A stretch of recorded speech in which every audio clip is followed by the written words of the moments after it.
Hola amigos, estamos aquí en una nueva entrega de Honor Ediciones y es una entrega en la que queremos explicar brevemente, para qué sirve la ley y por qué la ley existe.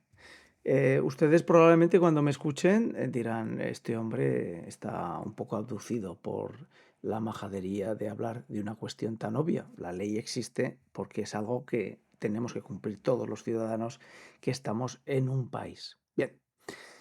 Pero no les quiero hablar de lo que los ciudadanos entendemos de pagar impuestos, cumplir las normas de tráfico, etcétera. No estoy hablando de la ley como concepto político y como concepto jurídico que ayuda a las naciones, a las sociedades a desarrollarse.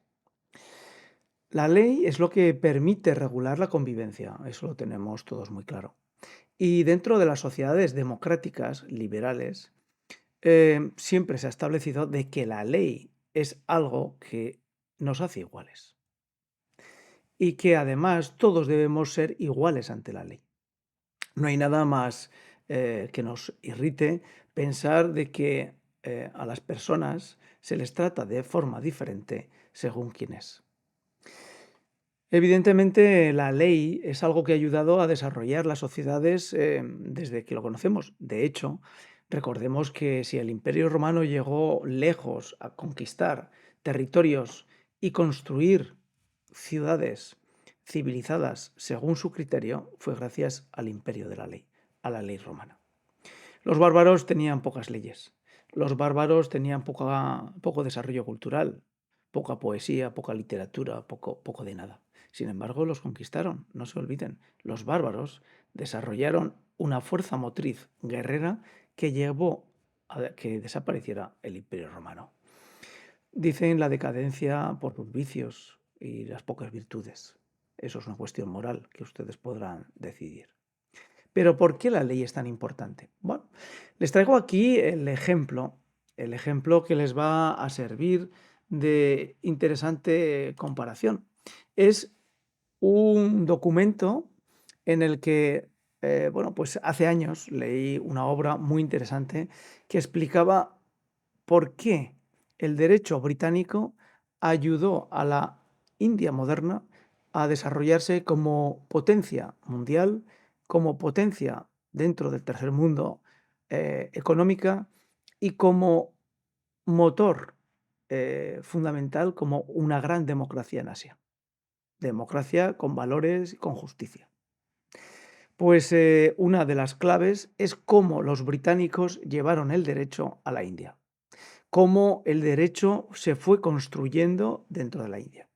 La India, país que todos sabemos que es musulmán e hindú, tenían unas normas. Evidentemente, no eran unas normas que pudiéramos entender como derecho legal romano, ni tampoco como la cristiandad, porque la cristiandad asumió y desarrolló todo un cuerpo de derecho a partir del derecho romano. La India tenía una base musulmana y una base hindú. Y esa es la base y una parte también de judíos, porque también había una comunidad judía en la India. Toda esa base tenía unas normas legales que le sustentaban. Nosotros podemos hoy, a fecha de hoy, creer que esa base legal es simplemente una cuestión circunstancial, pero no. Tienen que saber que dentro del desarrollo de la India dentro del siglo XIX, pues los propios británicos y los propios británicos en la India estaban atentos de cómo desarrollar ese derecho dentro de la India. Una de las cuestiones fundamentales que existen dentro del derecho anglosajón es que los jueces pueden y hacen jurisprudencia. Ustedes cuando escuchan esta palabra jurisprudencia, pues imagínense una película americana cuando unos chavales están estudiando en la universidad y estudian casos. Porque esos casos que dictaminó un juez en un condado determinado o en un estado determinado, hace ley. Y es ley a aplicar. Y es ley que yo puedo llevar a otro juez para presentar mi caso e intentar defender a mi defendido. De tal manera que a lo largo del siglo XIX, finales fundamentalmente a partir de 1840 y pico, 50 y pico, pues en Estados Unidos estaban desarrollando corpus legal de manera que los propios hindús y los propios británicos estaban interesados en cómo ese derecho americano se estaba desarrollando para llevarlo y mejorar el derecho británico en la India y llevarlo, como digo, a la sociedad de la India. Eso supone que el derecho se recreaba y se creaba. Eso, si lo comparamos con el derecho español, no tiene nada que ver. Continúo con el tema del derecho indio. El derecho indio llegó a tal forma que es la base fundamental para que Occidente haya tenido posibilidad de entender y entenderse con la India. Y que la India haya tenido capacidad, pese a ser de una cultura distinta y unas religiones distintas, con Occidente. Y eso se manifiesta en cuando uno llega a la India, ve un corpus legal que le protege como ciudadano extranjero en la India. Cosa que evidentemente en otros países que no tienen desarrollado el sistema legal anglosajón tal y como lo parieron los británicos dentro de la India, pues se nota y adolece. Pero el derecho español es distinto. El derecho español, junto con el francés, no se parece mucho al derecho anglosajón. Aquí el derecho se construye por leyes aprobadas en parlamentos. Parlamentos que evidentemente nacieron al albur de la Revolución Francesa.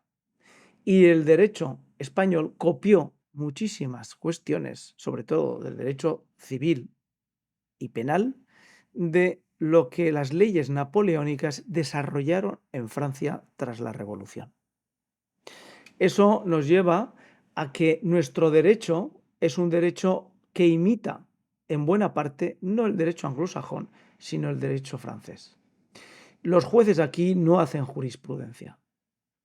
En alguna medida, un juez puede seguir el criterio de una sentencia que haya prevalecido en una cuestión parecida, pero es una potestad del propio juez. El juez lo que hace es interpretar una ley, cosa que dentro del derecho anglosajón y sobre todo en la India, los propios jueces rechazaban ese modus operandi legal. No querían leer e interpretar leyes, sino que ellos construían la ley, ellos eran la ley. Eso, repetido aquí muchas veces, puede generar pavor y pánico, porque que los jueces hagan leyes y que construyan la ley, ¿ustedes imaginan los parlamentos hoy? Porque los parlamentos hoy en España, en este último periodo de los últimos 8 años, hemos visto cómo han ido decidiendo leyes que les beneficien ¿a quiénes? A los políticos. Han decidido leyes que les salvan de que si algún político existe que decide hacer cuestiones que no son muy legales, pues o cambiamos la ley y decimos que eso es legal, o cambiamos la pena, porque lo que es evidente que lo que está haciendo no se puede defender, pero la pena será menor. Eso se llama legislación positiva. Legislar positivamente es simplemente considerar la ley como una norma que yo la quito y yo la pongo. Y decido en cada momento lo que está bien o lo que está mal. Carece de valor el criterio anterior o la moral. Incluso los políticos actuales, en su Congreso, deciden cuál es la moral que los ciudadanos debemos tener. Y llega a tal punto que los políticos consideran que no pueden ser tratados como el resto. Consideran que el sistema legal no les puede afectar. Ustedes escuchen e interpreten lo que quiero decir. Seguimos en nuestro desarrollo. Cuando un juez se enfrenta a un caso, tiene varios procedimientos. Uno, leer la denuncia y ante esa denuncia, pues valorar si hay causa o no hay causa. No hay causa, lo archivo. Hay causa, continúo. Pero ese juez que está empezando a leer tu documento no es el que te va a juzgar, es el juez instructor. El juez instructor tiene la obligación en España de construir todo el legajo con las pruebas que en teoría otro juez va a juzgar. Y lo que pase de este primer juez instructor al segundo juez es lo que se va a juzgar. No se puede esperar a que el segundo juez, como en Estados Unidos, encuentre nuevas pruebas y haga de Iron Man buscando razones por las que ese encausado debe ser vuelto a juzgar dentro de la causa porque hay unas pruebas nuevas. ¿Les parece extraño? Pues no, así funciona el sistema judicial español. Juez instructor y luego el juez que decide sobre lo instruido. Por eso es tan importante que el juez instructor sea fiel reflejo de las situaciones. ¿Qué ocurre? Que evidentemente los jueces se convierten en auténticas maquinarias burocráticas de establecer pruebas legalmente establecidas, que están corroboradas y apoyadas por informes, por investigaciones de la policía o de la Guardia Civil o pruebas. Es decir, hace falta una persona que sea muy capaz para ir poco a poco hilvanando todas las pruebas. Con lo cual, primer paso, si yo soy político y no quiero que me juzguen, lo primero que tengo que hacer es eliminar el trabajo o hacerlo difícil o complicarlo para que el juez instructor no sea capaz de instruir el caso bien para que me juzguen otro juez con esas pruebas. Claro, evidentemente uno puede suponer que hay una presión hacia todos los demás de forma diferente. Porque si yo soy político, pues yo estoy en el Parlamento, yo estoy decidiendo las leyes. Yo puedo y tengo el poder de decidir qué leyes estás aplicando tú como juez instructor. Ven el juego, ¿no? Esa situación es una situación que más tarde o más temprano hace que el país se corrompa, porque deja de tener una ley que proteja a todos por igual y convierte a esa sociedad en dos mundos. Un mundo donde se le juzga por unas leyes y otro mundo porque se les juzga por otras leyes. Porque si tú eres político, tienes otro mundo donde te van a juzgar. Incluso puedo llegar incluso a decidir en el Parlamento qué leyes me perjudican como político y qué leyes no me perjudican. Puedo llegar incluso a solicitar que el Tribunal Supremo decida que lo que me juzgó un juez que me debía juzgar, pues no lo puede hacer. Y si fue el Tribunal Supremo, porque soy político, pues que diga que lo que dijo el Tribunal Supremo carecía de fundamento jurídico. Ya ven dónde está España, en una situación en la que, lejos de parecernos a la India, donde gracias a las leyes se construyó un mundo que permitió desarrollar la India como país moderno y democracia occidental en Asia, pues nos podemos convertir en cada vez unas leyes que sean más tribales y que vayan protegiendo a grupos o corpúsculos dentro de esa sociedad tribal. Eso en África se da y es habitual. Y eso es la causa de que en los años 70 hayamos visto muchísimas guerras civiles, porque el presidente que llegaba al poder decidía de forma tiránica justificarse con su familia, con su poder, y todos los que estaban fuera quedaban pues mal parados, o por la guerra o por las leyes, pero iban a terminar mal. Si usted me está escuchando y es un ciudadano moralmente establecido y todavía no le han convertido a decir que se apañen los políticos o no tiene tanta importancia o qué valor y cómo me va a afectar, pues piense que si no tenemos un sistema jurídico que nos garantice a todos, independientemente de nuestro poder político o de nuestro trabajo o de nuestro poder económico, nos garantice que somos todos iguales ante la ley, estaremos dejándoles a la juventud que nos viene detrás una sociedad corrompida y corrupta. Porque al final la corrupción no es nada más que alterar un orden legal para que no se pueda justificar a unos igual que a otros, sino que unos tengan un valor y otros tengan otro valor.